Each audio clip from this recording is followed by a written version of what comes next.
What's up? Thank you for tuning into another video. Appreciate it. Hit the like button, hit the subscribe button, and share. You already know we in the gymnasium, about to work on our game. So let's just get in the game. So I've been thinking about what the next video is gonna be. So I was sitting back, right? And I was thinking about all the times I used to write certain little college reports for people. When I was out in California, I would write, people at USC, different community colleges, taking theology classes, different things like that. So one time I had wrote one, and it was women's studies, I think it was. But need to say more. I began to write the report. And I realized something all through human history, the woman's sexuality has always been controlled. Well, at least they tried to control it. And it was certain women that, at the brothels and different things, those exist. I mean, we don't have those here. But overseas and other places, if you're someone that has not traveled, I can promise you that if you plan on traveling within your lifetime, that when you see how they do it over here and how we do it over here, you're going to be like, whoa, wow. I can say that red light district, if you bring your children with you, do not go down that way if you see the sign that says red light district, because your children will be scarred. And that's all I'm going to have to say about that. You should definitely travel, people. You should definitely get out there and see what the world has so you can have a clear understanding about how things truly operate. Because that is one thing people know about us as Americans, is how we're dressed and how kind of uptight we are. Because we are very stressed out here in America, just living here. But I wouldn't trade it for the world. I'm not sitting up here saying I wish I was here or there or anything. I just believe traveling gives you an interesting perspective, because it's definitely different in other places. And that's just what brought on the more thoughts, just how human beings have evolved and how biology has its certain way and how our neurology has a certain way, as in what the human mind says and what biology says is now in an entanglement where even the science is saying, well, but like science says this. I know science says this, but oh well. See, that's fine. I like it if someone says science traditionally says this, but that's cool because you know what science says. But when you start to move where people don't know what science says, that's whenever it is becoming a problem. And that is something that needs to be addressed. That is something that we need to really look behind the scenes on what's people's motives for this exact reasoning.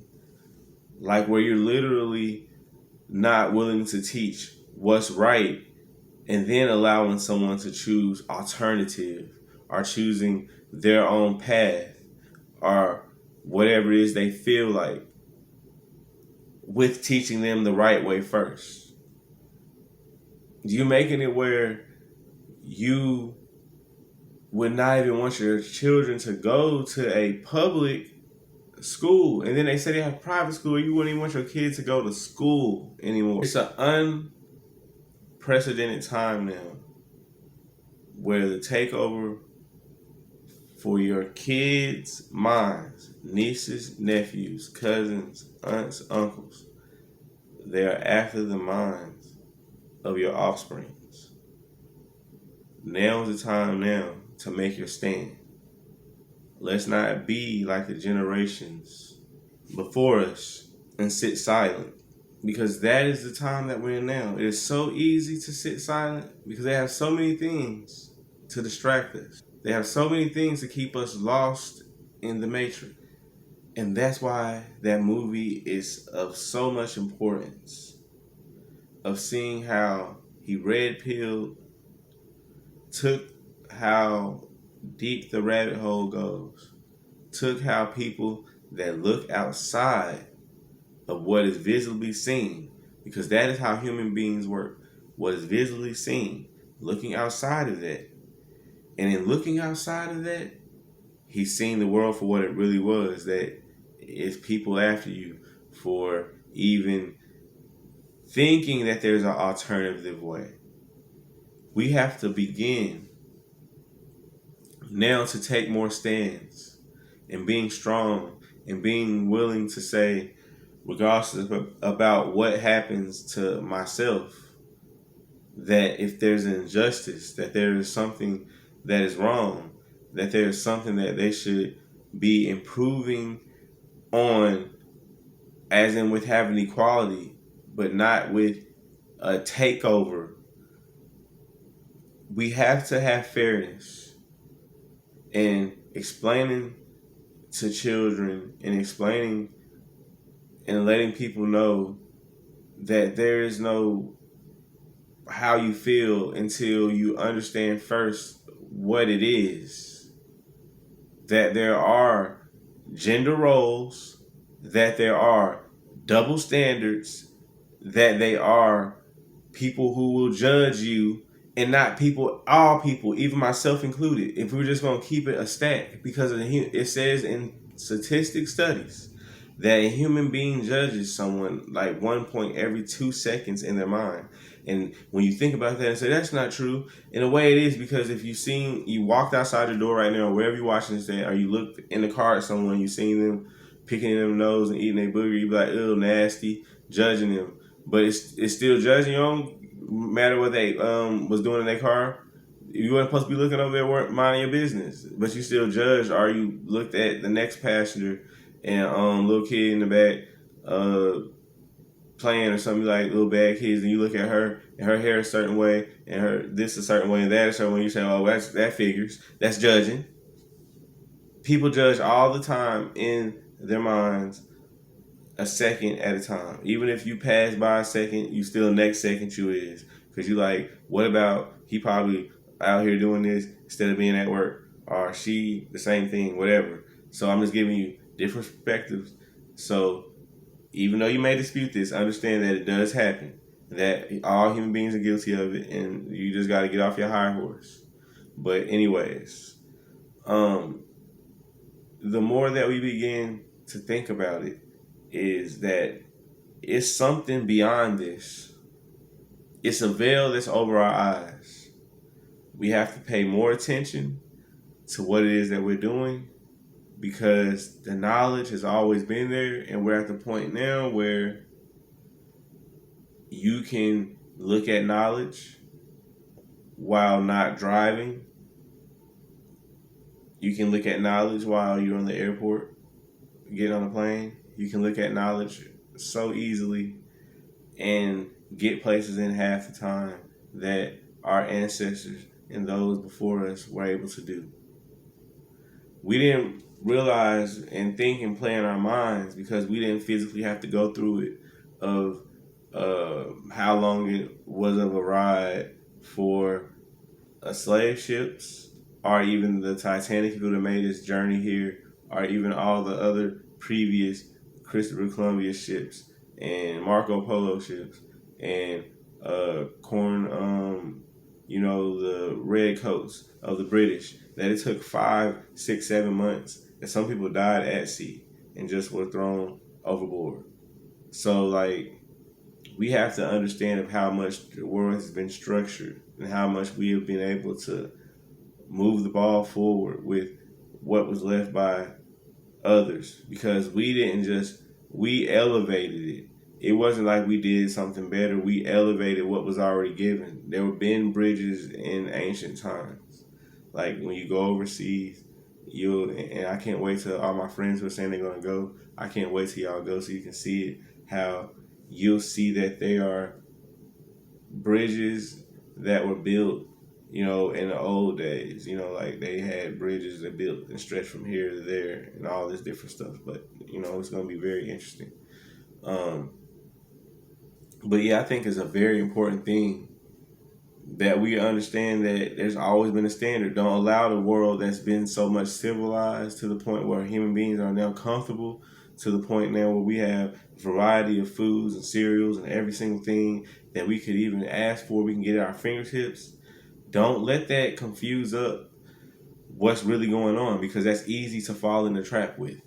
That's easy to fall into the trap and begin to lose sight of what's truly important in life, which is seeking out who made you and what's your purpose. Because at the end of the day, you're going to have to talk about a lot of different things within your own mind. Like it ain't gotta even be with a creator. It could be within your own mind when you get to the point where you can't do those things no more. You're gonna spend more time in your mind, because if you spend time around older people, then you know that they spend more time in their mind when they're older about decisions they could have made better. Maybe I should have did this. Maybe I should have did that, but I can't change it now. But you always think about what could have been and what would have been, even though it's not going to be. It's a human nature to do so. And then also to show gratitude into certain situations. Like I have friends that say me going to prison was the best thing that happened, because when I got out, then it made me change. Or this time period when this happened. Or when my child was born, this happened. Or when I got married, that happened. Whatever the case may be, it's always something leading to a crowning moment, as well. And that's why I go back onto the messages that some people say, Chris, you're so doom and gloomy and doomy. But it's really just me giving a perspective mindset to understand that our prophets understood something that even us is not being so powerful, or even some of us that are powerful, whatever you consider yourself to be in the spiritual realm. At the end of the day, what I'm basically saying is that you have to have some kind of search within your own self of what it is that your creator is. Like, you have to have that. And in doing so, and people ask, well, how is it that you do that? It's by finding a moral code. As long as you continuously go through your life every day doing what's right, then eventually it will happen for you. I promise. That's why I don't push it on no one to think how I think or to believe as I believe. I just appreciate you listening to get an interesting perspective, because a lot of people think I have interesting theories. So I appreciate you for listening on that part. And I ain't trying to change nothing you're doing. All I'm saying is how I like to do it is just tell people what it is. But I'm honestly telling you now that do the right things every single day, and I promise you it'll be revealed to you, and you're going to look at me later and be like, that dude that was on that YouTube I be listening to and other people listening to, like, he was right. Like, I just walked every day in the right way. I didn't try to F nobody over. I ain't try to do nothing that I ain't have to do, because the universe understands every single thing. I can give you some tricky things about the universe. There's a player that plays for the Washington Redskins, and he's retired now. There were two players that played for him exactly in the same stadium at the same exact spot on the field while that quarterback was in attendance. The same exact injury happened to that same exact quarterback, so both of them had the same exact injury. Now, I know that don't make much sense to you, but basically, it just happened. That exact same way, on that exact same spot. Now, when I say that, I'm not saying to point light at or to make fun of anything like that, because that could put someone's life into jeopardy. And when it happened, I felt so unfortunate for the particular player, because he was playing for my favorite team, and I remember when we traded him away. So I felt very unfortunate that it happened. But I understood that whole thing. Um, I just think it's very important that people just try to walk a righteous path, and in doing and right in a righteous path, that you will make an overall better thing for yourself, as in getting who you're on your purpose, as in excuse me, as into talking to your creator as well, because in doing right, he can work with it. But I think people need to take the importance of understanding our prophets understood that you have to take both the good and the bad